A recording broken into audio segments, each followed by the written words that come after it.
By now, you should be familiar with the concept of props and that they allow you to pass data from one component to another.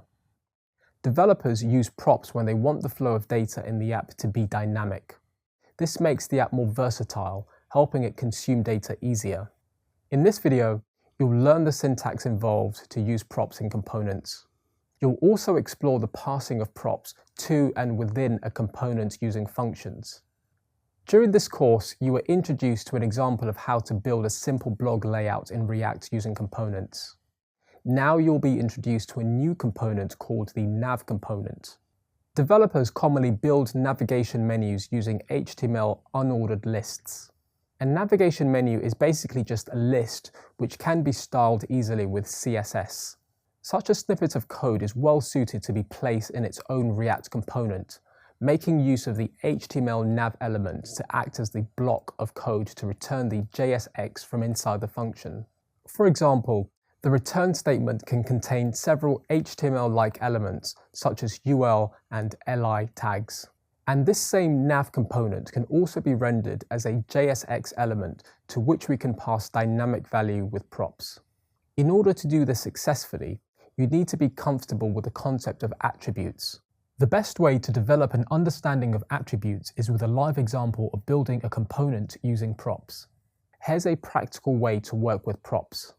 I'm in my app with the header, main, and sidebar components, and all of them are rendered from the app component. The app component is in this case referred to as the parent component, and the header, main, and sidebar components are referred to as the children of the app component. I'll now pass data from the app component to each of its children components. First, the header component receives a name prop with a value of Anna and a color prop with a value of purple. I'm sending those props from the header JSX element inside the app component's return statement. Press Ctrl S or Command S on a Mac to save these changes. However, my recompiled app is not showing any changes because I send this data through the props object to the header component. I'm not using this data in the header component. So let me open the header component and I'll first pass in the props object. For now, I'll just console log the props object. Again, press Ctrl S or Command S to save the update and wait for it to compile. If I now inspect this object in the console, I find the console logged props object, and it comes with two properties, the name Anna and the color purple.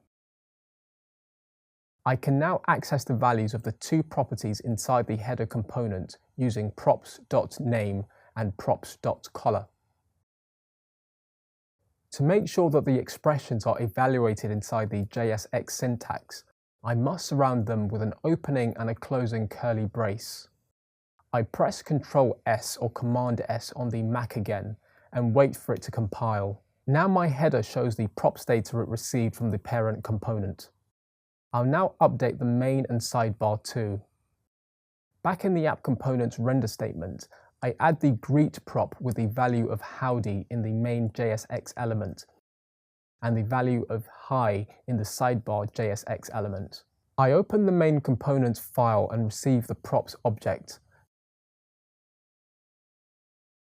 then output the value of opening curly brace, props.greet closing curly brace. I can now delete the hello string. Similarly, in the sidebar component's file, I'll also receive the props object and replace the hello with an opening curly brace, props.greet closing curly brace. I click File, Save All and wait for the app to compile. All my components are now using the data they received from their parent component using their respective props objects. You should now be able to effectively demonstrate the passing of props to and within a component using classes and functions. Great work!